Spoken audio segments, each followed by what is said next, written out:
Are you a web designer burned out, struggling, trying to do everything yourself when you know there are some things that you are just not good at? Stick around for this episode of the Subscription Web Design Podcast. I want to help you through this situation. You don't have to stay stuck here forever. You can break free from doing the work that you're not the best suited to and that you don't enjoy. You can start collaborating and working around these problems. So let's dive in. One of the most impactful things that I have ever learned in business has two sort of parts to it. The first one is that you don't have to do everything that you hate doing. There are some things in business that you just don't like. Maybe you don't like some of the aspects of actually running the business. Maybe you've come to find that you enjoy some aspects of actually running the business. It's actually that you don't like doing some aspects of the fulfillment work to actually deliver the work to clients. Okay? No matter which end of that spectrum you're on, there are ways for you to have other people do that work. And there's multiple ways for you to have other people do that work. We'll get there in a minute. Okay. The other thing that I've found is that there is stuff that you really should not be doing long term. Now, it's a little bit different in every business. Okay. It's typically going to lean more towards the side of the actual business development being what you should be focused on and less of the technical work. But maybe there's a part of the technical work that you really, really enjoy. Here is a part of the technical work that you really, really enjoy, and you might want to keep on doing that long term. And I think you can. But here is the big unlock. Here's the thing that you have to realize.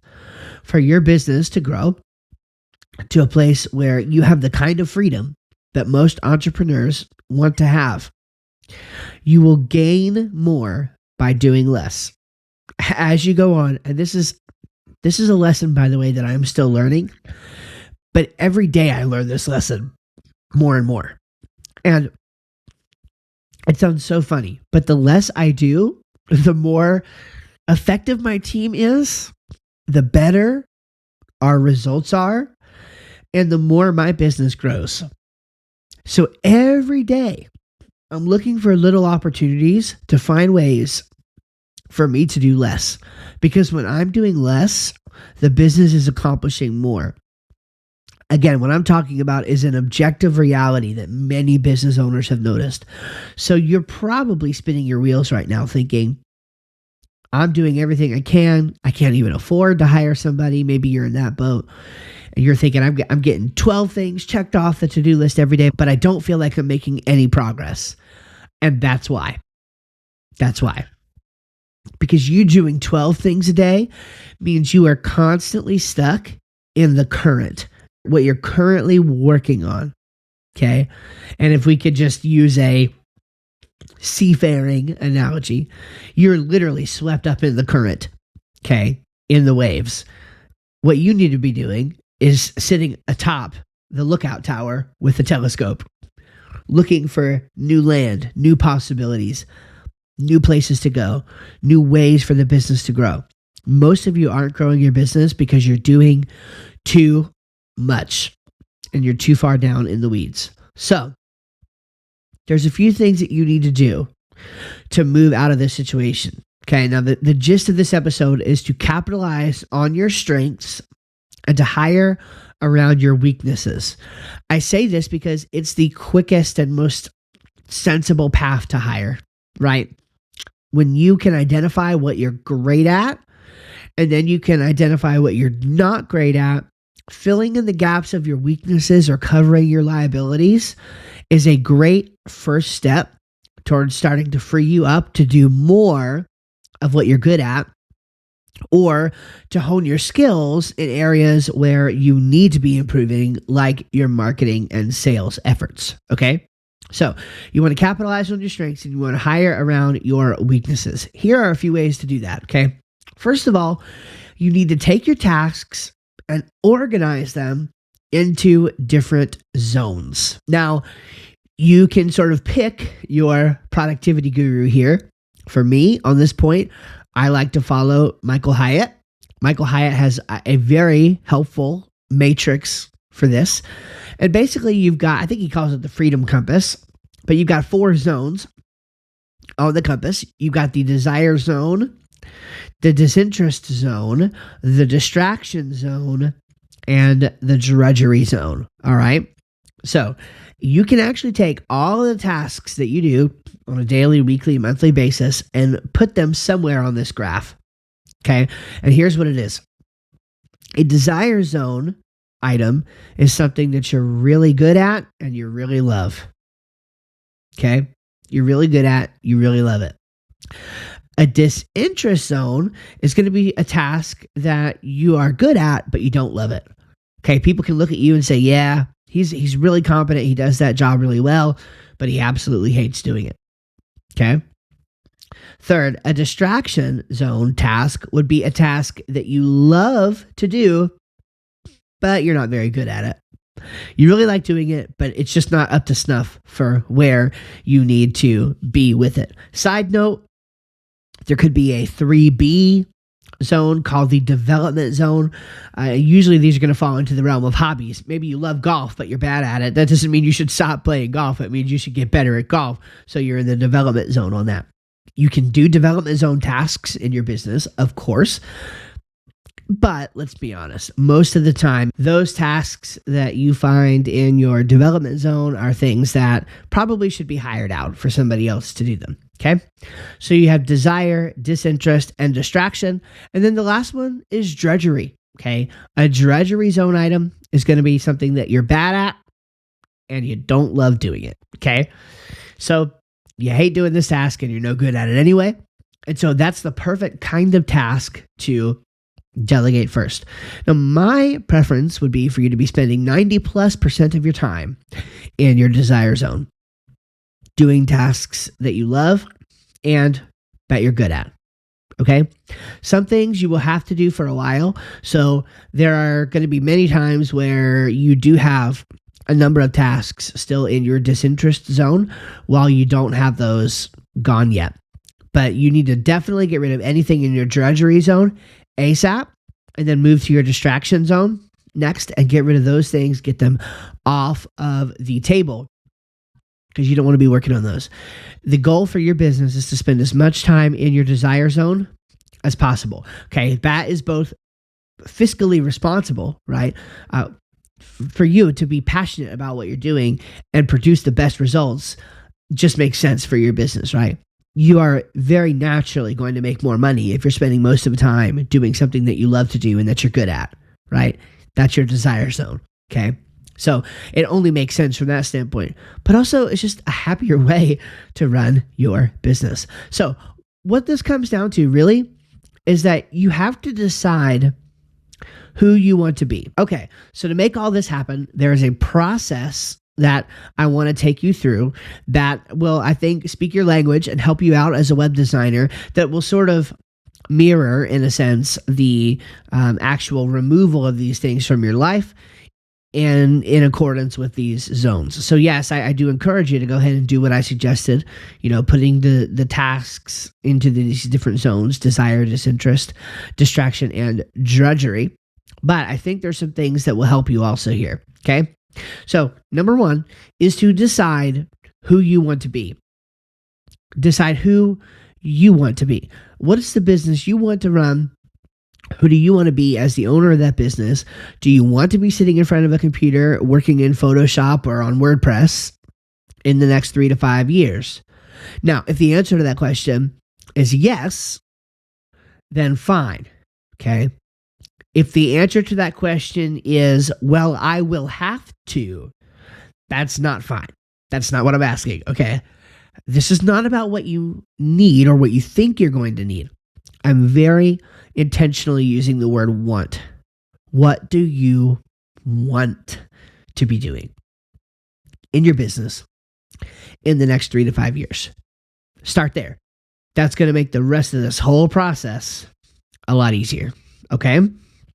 Okay, second, now again, anything I say from here on has to be weighed against that decision that you've just made about who you wanted to be. Okay.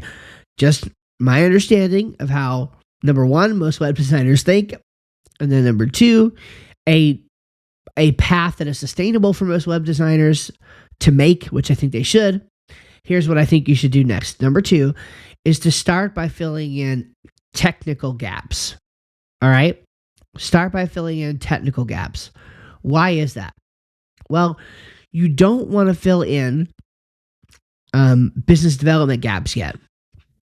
Okay? Because you are still the owner of your business. Nobody can sell or market your business better than you can.